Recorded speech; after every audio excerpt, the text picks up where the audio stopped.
우리 사회의 오랜 논란 가운데 하나인 국가보안법의 위헌 여부를 가리기 위한 헌법재판소의 첫 공개 변론이 15일에 열립니다. 특히 대표적인 독소 조항인 찬양 고무죄에 대한 8번째 위헌 여부 판단인데 찬반 양측 간의 치열한 공방이 오갈 전망입니다. 우철희 기자입니다.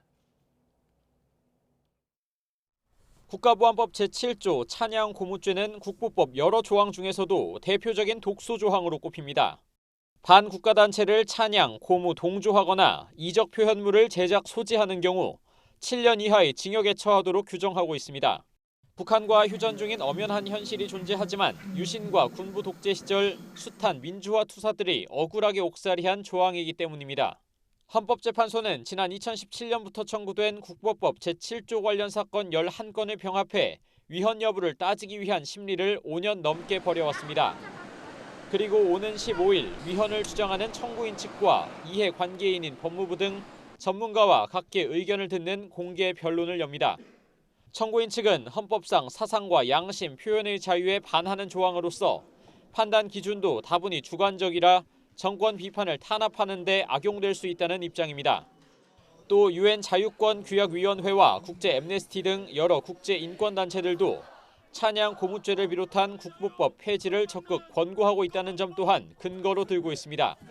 개인에게 국가가 선택한 사상 또는 정치적 의견에 복종하는 수단으로서만 존재할 것을 요구함으로써 자기결정권을 부인합니다. 어떤 표현 행위로 위험이 현존하지 않아도 그 행위를 처벌하고 반면 법무부와 존치론자들은 북한과 대치하고 있는 상황에서 사회 혼란과 국가 전복 등의 시도를 사전에 차단함으로써 국가의 안전과 국민의 생존을 확보하기 위한 정당성이 인정된다고 맞서 있습니다. 북한의 대남 주장, 대남 전술과 거의 100% 일치되는 그러한 주장이 만연할 것입니다. 무관심한 사람들도 그 여론에 편승해서 대한민국의 안보를 해칠 우려가 있다. 헌재의 국보법 찬양 고무죄 위헌 여부 판단은 이번이 역대 8번째로 앞서 7차례는 모두 합헌 결정이 내려졌습니다. 다만 가장 최근 결정인 지난 2018년 3월엔 이적 표현물 소지 행위 처벌이 과도한 규제에 해당한다는 이유로 재판관 5명이 위헌 의견을 냈습니다.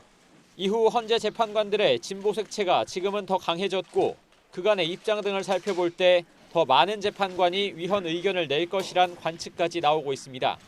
치열한 공방을 예고하고 있는 이번 헌법재판소의 공개 변론은 대표적인 국가보안법 조항에 대한 위헌 여부 판단의 가늠자가 될 전망입니다. YTN 우철입니다.